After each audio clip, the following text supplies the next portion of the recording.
Throughout time there's been several forms of controversial media dubbed as an evil in our society. But we have a new evil, and that evil is the video game.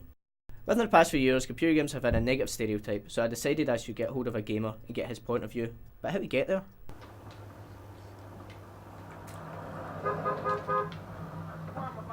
I ain't proud of myself, but I need this car.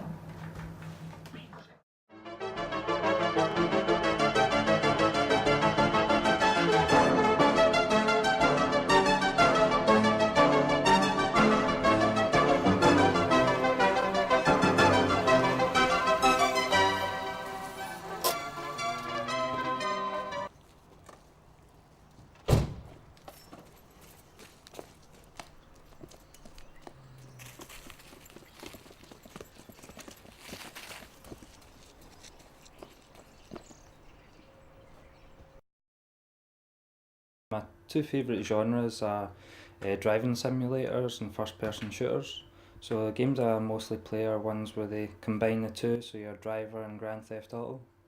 What attracts me to these games is the fact that you can go on, you can smash up as many cars as you like, not get hurt, and it lets you get your frustration out that you've been pent up while you've been out driving to work and home every day. How many of your games have ratings? Well, the driving simulators are usually a U or anyone over the age of 3, but once you get into the first-person shooters and you're talking over 16, over 18. Do you feel that some of the game censorship is unfair? I don't think it's unfair. I think you're talking, it runs along the same sort of lines as the movies. When you're showing pain and blood, you're talking in a movie you've got to be over 18, so I don't see any problem with it being in a game. Do you think that censoring the games will stop people underage of getting it? No, I don't think younger people stop from getting games. I think the biggest problem is the fact that a lot of people's families, parents, grandparents buy these games for them without actually paying attention to what's actually in the game. I've spent a lot of time myself in queues in gaming stores buying games behind grandparents buying Grand Theft Auto for their grandson who's only 10 years old. I've played games like this since I was about 12. I didn't really pay much attention to the age restrictions, and I haven't turned out a very violent person myself, so no. Do you feel that there is a major difference in the way games are censored compared to videos or movies? I do find it a bit strange that they don't use the same actual people to do the censorship. I've noticed that when you go see a movie, it's the British Broadcasting Federation, they have their own rules, and then you have your European game censorship that has their own rules for what is violent and what's not violent. Do you feel that people playing games are more likely to be a danger to themselves and other people? I do think it desensitises you to what you actually see.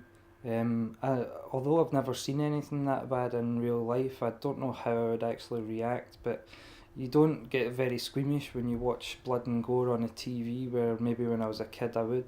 It's just a form of escapism. It's nice to come home at the end of the day and actually do something that you can't do in real life. After this interview, I asked Tony to help me with an experiment of playing games for 12 hours and see how violent he would be after it.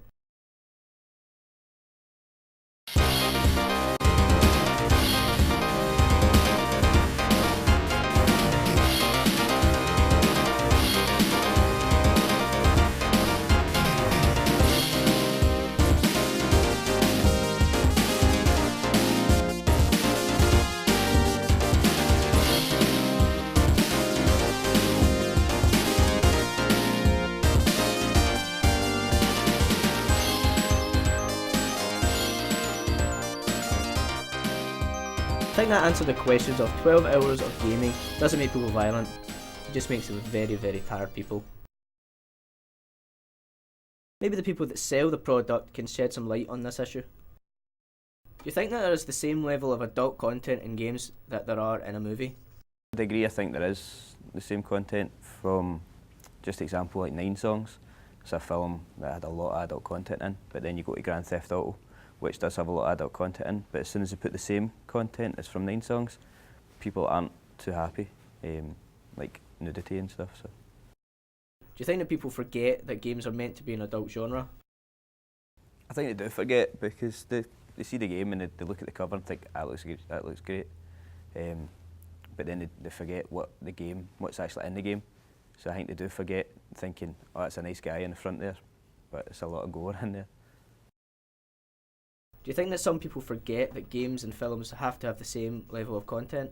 And there'll be a lot of like dialogue, but then they'll go into the game and there'll be a lot of gore just to keep people interested, so they will forget. Have you ever had to ID someone for a DVD or a video game? I'd ID quite a lot of people because there's a lot of kids try to like pick up 15s and 18s, but then we can't stop it because there's parents coming in and buying games and DVDs for their kids, which I know is for them, because a single mum coming in to buy the likes of Manhunt, she's not going to play it, but she's going to go home and give it to a 12-year-old kid, you know. Do you think there will ever be a time where games don't have this negative stereotype that they have today? But a few years from now, because people won't see it as offensive in a few years as they did right now. There's a few games out that are tame, but when they first came out, people were trying to ban them and things. So. Does it strike you as odd that movies that have been banned in the past are now available to buy in any high street stores? It's like people don't see them as offensive as they did. The likes of Evil Dead, that was banned when it first came out because it was such a gory horror. But now when you watch it, it's more like a comedy because the quality's so bad, it's not offensive anymore. Do you see any reason why video games are banned for such violent acts? I can see the connection because there's a lot of, games basically mould kids' minds. So if they're playing a really gory game, it's going to be in their head all the time. So I can actually see the connection, but you can't blame a game for it because people have been killing each other since God knows how long. After thinking of our old friend Tony, who suffered 12 hours of footage, I thought, why not put me and my crew through the same by watching some nice family movies?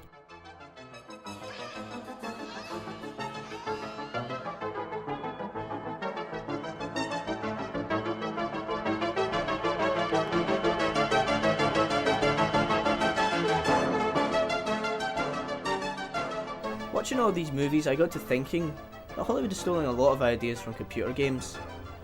Although most of the movies have met with very limited success, will this pattern continue?